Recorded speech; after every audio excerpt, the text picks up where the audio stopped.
잘 모르시겠다고요? 헷갈리신다고요? 그러면 이것만 기억하시면 됩니다. 일단 거주하자. 거주하는 게 나한테 유리하다. 5분 투자로 10억을 아껴보자. 안녕하세요. 직방TV 절세여신 제네시스입니다.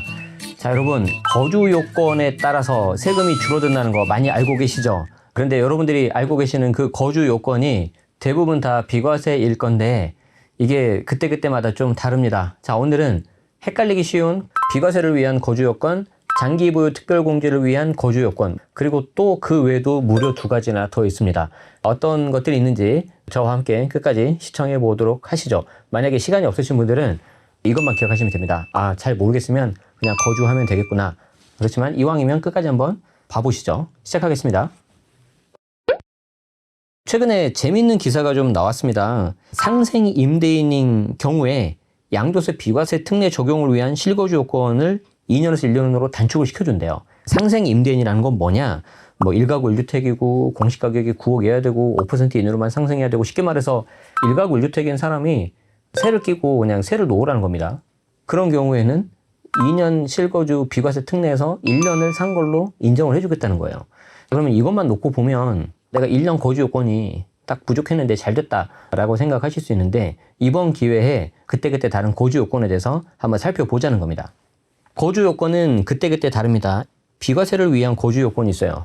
조정 대상 지역이 지정이 되고 나서 내가 취득을 했다. 그러면 그때는 단순히 2년 보유만 하시면 안 되고 2년 거주를 하셔야지 비과세가 됩니다.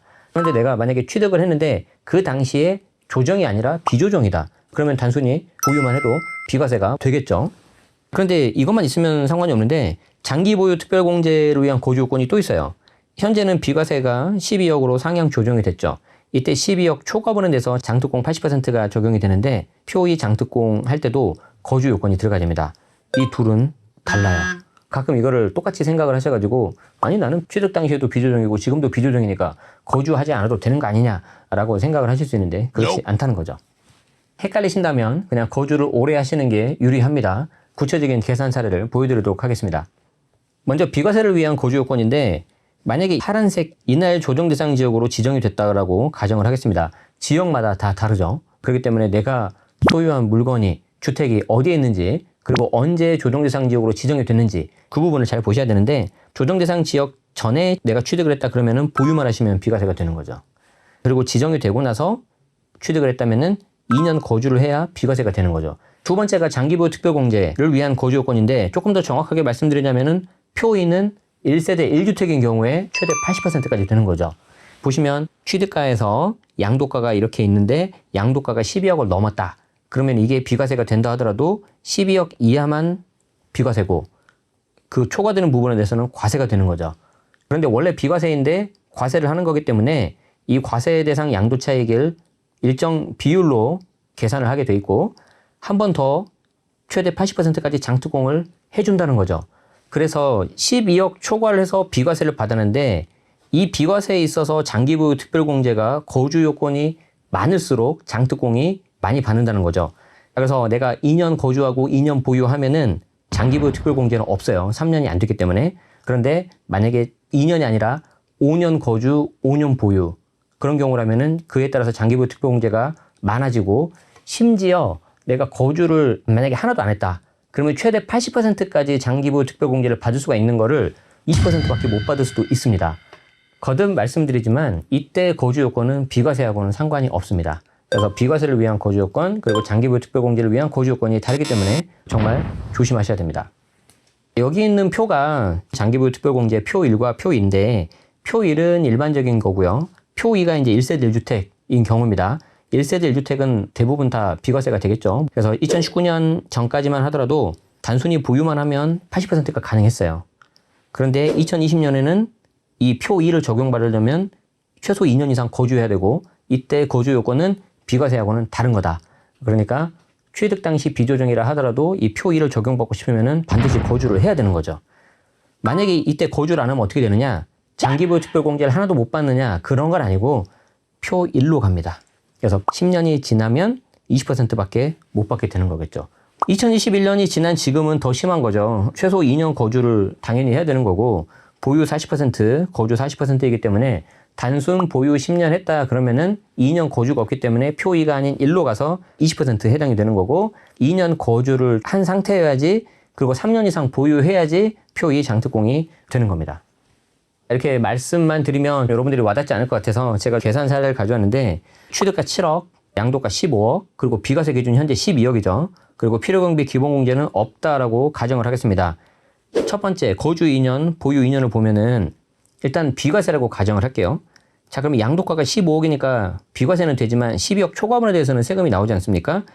그러면 15억에서 7억을 뺀 8억이 양도 차익이 되는데 비과세기 때문에 이 양도 차익 8억 전체에 대해서 세금을 내는 게 아니고 과세 대상 양도 차익이라고 해가지고 비율 퍼센테이지로 곱해줘야 돼요. 어떻게 되냐면 8억에다가 전체 매가가 15억이죠. 그럼 12억 초과분이 15에서 11을 빼면 3억이 나와요. 즉 15분의 3이 됩니다. 8 곱하기 15분의 3을 하면은 1억 6천으로 내려가요. 그런데 2년 거주는 했지만 3년이 안 됐잖아요. 보유 자체가. 그래서 장기보유 특별공제는 없어요.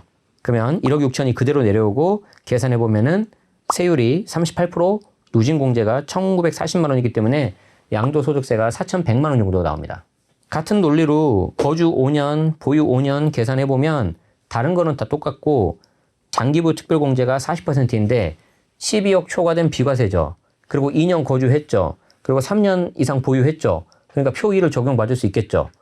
거주 5년이니까 5, 4, 20, 20%.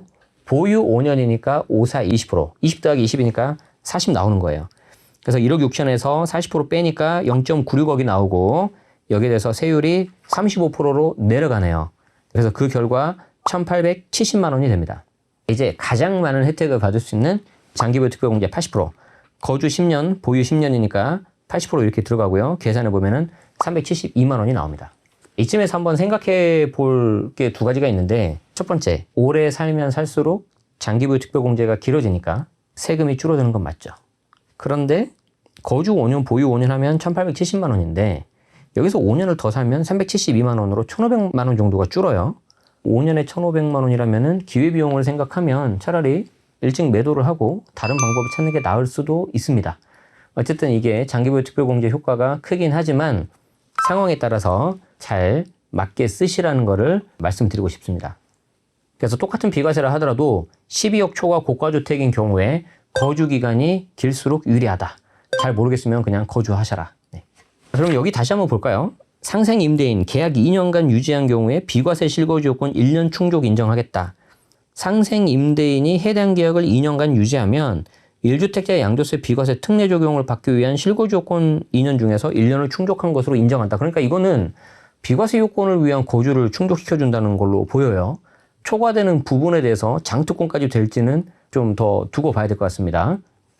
이것만 하더라도 비과세를 위한 거주 요건 그리고 장기보유 특별공제를 위한 거주 요건이 다르다는 걸 아셨는데 한 가지 좀 더 아시면 좋겠습니다. 그게 바로 최종 1주택 거주 요건입니다.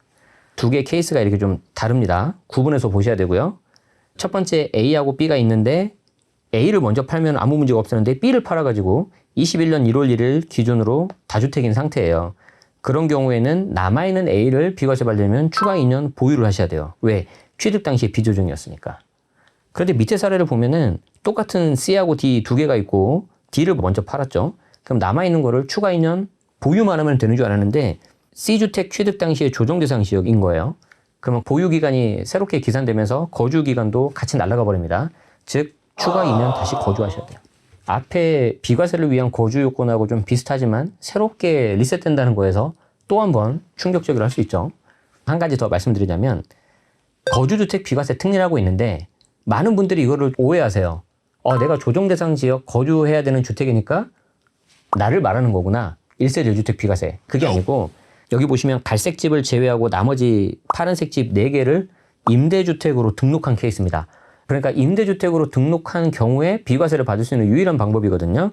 이 경우에는 원래 주택수가 다 잡혀서 5개인데 이때 거주주택을 비과세 판단할 때는 예외적으로 등록 임대주택이 구청 세무서 다 등록을 하고 기준 시가 6억 이하 3억 이하 맞추고 2019년 2월 이후에는 5% 잘 지키고 여러 가지 요건을 갖추면은 비과세 판단할 때 그 당시에만 주택수를 빼주는 아주 유일한 예외가 있습니다. 그러면 이때 여기 남아있는 갈색집이 비과세를 받을 수 있는데 이름 자체도 거주주택 비과세 특례잖아요. 그래서 이 갈색집이 조정 당연히 거주해야 되고요. 비조정도 무조건 거주하셔야 돼요. 그런데 비조정이니까 나하고는 상관없다 해가지고 거주를 안 하신 분들이 간혹 계십니다. 물론 이 경우에 양도세 중과 배제까지는 가능하지만 비과세를 받을 수 없어요. 그래서 이것도 거주 요건이 들어간다는 거. 그리고 여기에 또 추가 2년이 적용되면은 다시 또 거주를 하셔야 되니까 조심하셔야 됩니다. 잘 모르시겠다고요? 헷갈리신다고요? 그러면 일단 거주하자.